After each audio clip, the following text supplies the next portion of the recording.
Valentina Ortiz. It's an honor to be here. So, about 13 years ago, a little more, I was hired by the big multinational Nestle. They made chocolate powder, milk, etc.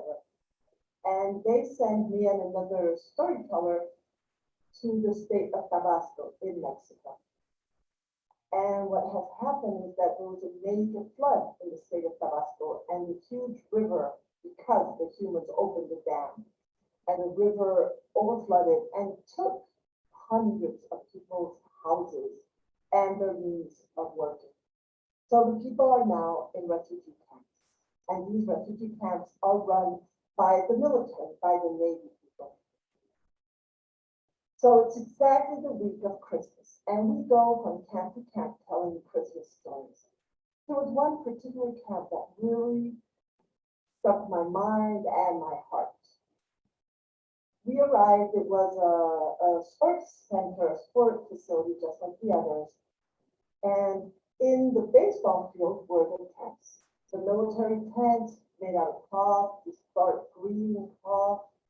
But in the middle of those military tents were these humongous, huge white balls. I mean, big plastic balls. And as we wait to be told where we should do our show, we asked the captain that is in charge of the camp, what are those big white balls? And he says, oh, those are the M01 emergency tanks. They are made out of plastic.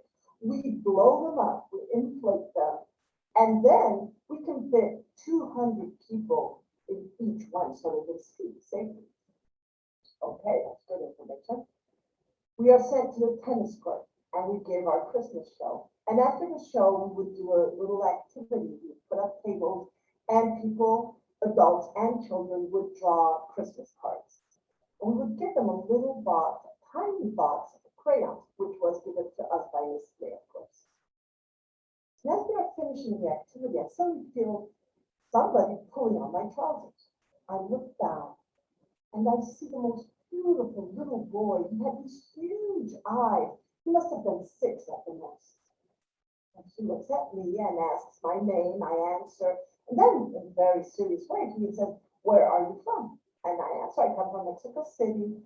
And then I correspond and ask him, and where do you come from? And he says, from bubble number 2. My face looks very puzzled. And he says again, in the serious way that children can have when they're sure that these adults just are not capable of understanding anything. He looked at me again, and then I said, yes, but where did you come from? And he says, bubble number 2. And this time he points. And yes, it's one of those big white balls, which are the M01 emergency tanks.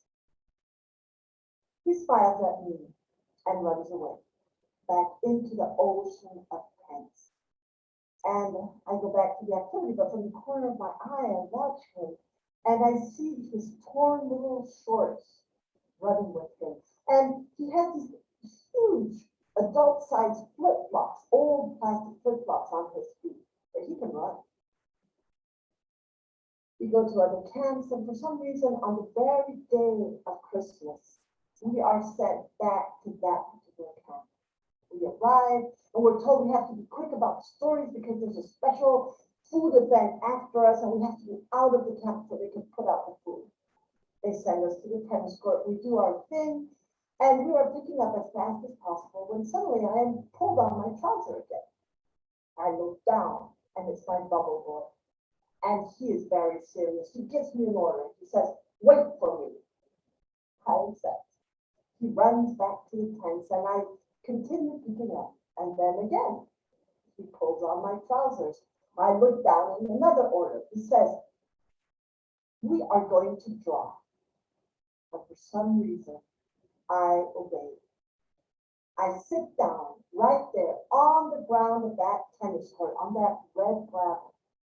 And he sits next to me and pulls out this little box of crayons, the ones we had given him a few days earlier. He's very proud that he still has them. So I take my backpack, which is always on my shoulders, and pull out some sheets of paper and start to draw. And as we are drawing on that gravel, I so remember that in the backpack, I had a little package of yellow M&M chocolates that was half full. So I open my backpack and pull out the yellow package. I empty in my hand the few chocolates, and I become completely lost in the beauty of those perfectly oval shaped chocolates. Red, orange, yellow, blue, green, brown. They were so beautiful. They were shiny. I took my hand and put the chocolates in my friend's hand. And he too gets lost in the beauty of this perfectly oval, colorful chocolate. And then he starts doing a very strange thing. He starts making two little lines of chocolate very carefully for all his attention. And then he grabs half of those chocolates and puts them back in my hand. And I laugh and say, no, my little one, the chocolates are for you. You can't leave the camp. I can. I can have all the chocolates I want once I am outside. But she put that face, that child face, that children's face, so serious, and she dove into my eyes, and she glared at me and said, no, that would not be fair. We both need chocolate. I was frozen. He grabbed his chocolates, his share of chocolates, put it in his pocket, stood up, said goodbye, turned around, and ran back into that ocean of tents. And as I watched, that pair of torn little shorts, those huge broken down flip-flops on a beautiful child running into the camp, I knew that I had just received the most amazing lesson. I had finally understood what dignity meant, what justice meant. And still today, I know that that was the best Christmas I ever had.